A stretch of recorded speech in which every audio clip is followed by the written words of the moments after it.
Ever get frustrated by how unfair the world can be? Yeah, me too.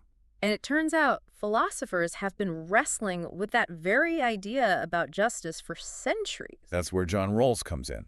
With his groundbreaking work, A Theory of Justice. We're diving deep into his book today, along with all the extra articles and research you sent our way. It's a dense read, no doubt. But it's packed with thought-provoking arguments that still resonate today, even decades after it was written. So, no pressure. Right. But seriously, we're here to break it down. Pull out the most important arguments. And maybe even have some fun along the way. Think of us as your philosophical tour guides. Here to make sure you don't get lost in the weeds. Think of it like this. What if we could hit a giant reset button on society and start from scratch? How would we build a system that feels fundamentally fair? Not just to a select few, but to everyone. Exactly. Okay, that's a pretty juicy thought experiment. I'm already hooked. So how does Rawls suggest we approach this whole building a just society from the ground up thing? Well, he starts with a brilliant thought experiment of his own. The original position. Imagine yourself behind a veil of ignorance, stripped of any knowledge of your social standing, talents, or even your personal beliefs. So kind of like a cosmic game of blind man's bluff. Where you're designing the rules but have no clue what role you'll end up playing. Precisely. Rawls argues that this veil of ignorance is essential because it forces us to think about justice from a purely moral standpoint. Free from our usual self-serving biases. Makes sense. If you don't know whether you'll be born rich or poor, healthy or sick, you're more likely to choose a system that's fair to everyone. Just in case you end up on the less fortunate side. Exactly. It's a powerful way to expose how much our usual thinking about justice is actually shaped by our own personal circumstances. So we're all self-interested negotiators at heart. Trying to rig the system in our favor. Without even realizing it.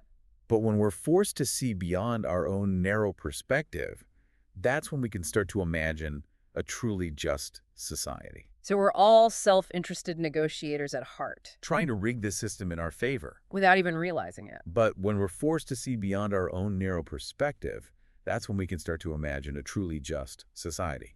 Now, Rawls believed that if we stripped away all those biases and really put ourselves in that original position, we'd all agree on a few fundamental principles of justice. and this is where things get interesting, right? This is where he lays out his vision for how a truly just society should function. Exactly. And what's fascinating is that he doesn't start with a utopian vision or a rigid set of rules. Instead, he zeroes in on two fundamental principles of justice. Okay, two principles of justice, lay them on me. The first one might seem pretty straightforward at first glance, the equal right to basic liberties. Right, the essentials. Think freedom of speech. But how does Rawls take that basic idea of liberty and build it into a principle of justice? Freedom of assembly, freedom of conscience.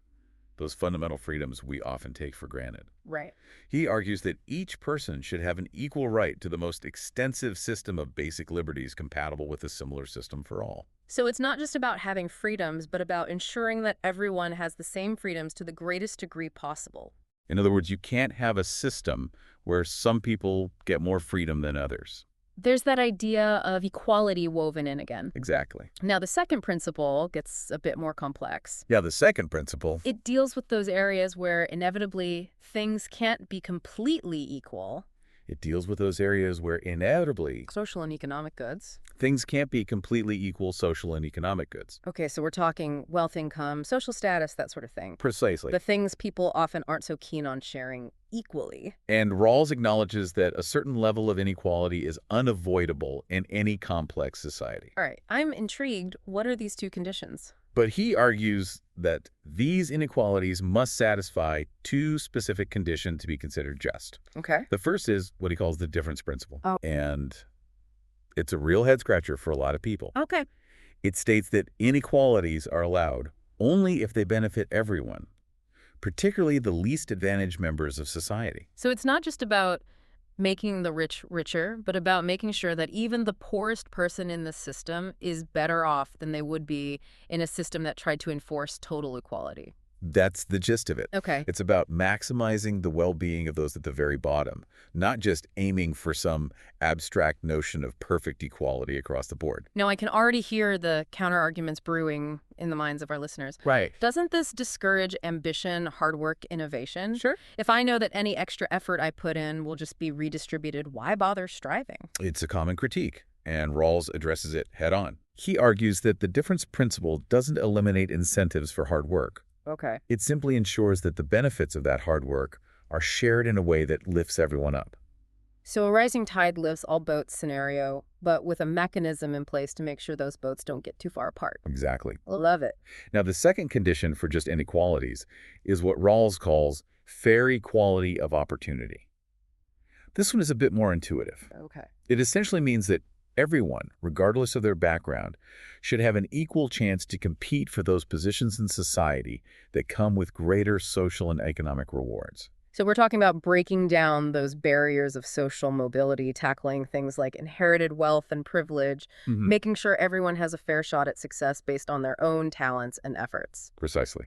Rawls believed that a truly just society wouldn't just redistribute resources after the fact, but would actively work to level the playing field from the start, ensuring that everyone has an equal opportunity to succeed. So we've got these two principles, Right. equal basic liberties, Yep. and then this two-pronged approach to inequalities, Right. with the difference on principle and fair equality of opportunity. Exactly. But let's be real, Sure. the world is messy. The world is messy. How do we even begin to apply these principles in the real world where things are rarely so black and white? Well, that's where things get really interesting. Okay. Rawls acknowledges that we don't live in a perfect world. Right. He calls it a non-ideal world. Right. One where those principles might sometimes clash. Right. Where we have to make tough choices Okay. with imperfect information. So it's like having this beautifully calibrated compass, but you're navigating through a dense forest. And sometimes you have to make adjustments based on the terrain. That's a great analogy. Yeah. It's a great analogy. Okay, cool. Rawls argues that even in these messy, non-ideal situations, we still have a duty to uphold just institutions to the best of our ability. Okay. We strive to make the system as just as possible, even if we can't achieve perfect justice overnight.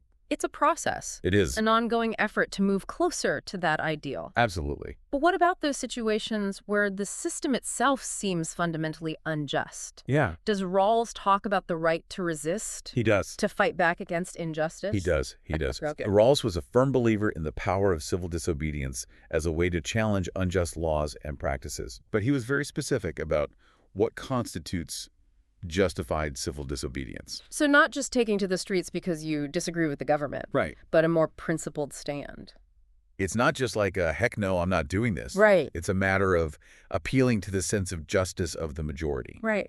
So, Shining a light on injustice, Yeah. sparking a conversation, exactly. and ultimately pushing society towards a more just equilibrium. Precisely. Love it. Now, there's one more piece of Rawls' theory that I find particularly fascinating. Okay. His insights into human nature, Okay. particularly the role of envy in a just society. Okay. Envy. Yeah, That's a powerful emotion and not always a positive one. right. How does that fit into his whole theory of justice? Well, Rawls recognized that even in a perfectly just society, some level of envy might be unavoidable. Yeah. After all, we're human. Right? We compare ourselves to others. We do. But he made a crucial distinction between what he called envy and excusable envy. Okay. I'm hooked. What's the difference? So Rawls argued that when inequalities are so vast that they create deep feelings of resentment, Oh, it's... humiliation, and inferiority, Yeah. that kind of envy is excusable. Okay. It's a sign that the system itself is failing to maintain a basic level of fairness and respect.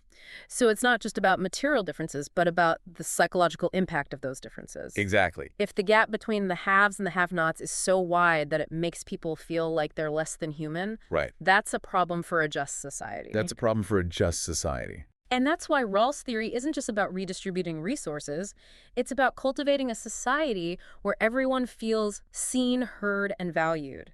Yeah. A society where those feelings of excusable envy are minimized because people feel like they're part of a shared project Together. where everyone has a stake in each other's well-being. Exactly. It's that sense of fairness, of shared purpose, that ultimately holds a just society together. I think that's right. So after this deep dive into Rawls, I've got to ask, what are your own thoughts? Oh my.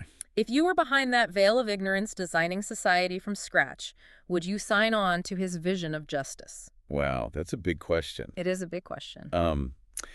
It's funny, I think about this a lot, actually. Yeah. And I think it's something that's kind of stayed with me ever since I first encountered Rawls' work. Yeah. Would I be willing to risk my own potential advantages for the sake of a more just society? Right? It's a challenge, it's a provocation, and ultimately a question each of us has to grapple with on our own. And that's the beauty of Rawls, isn't it? Yeah. He doesn't hand us a utopian blueprint. Nope. Instead, he gives us the tools, the intellectual scaffolding to ask those tough questions about justice, fairness, and what it means to build a society that works for everyone. I love that. And those questions are just as relevant today as they were when Rawls first wrote A Theory of Justice.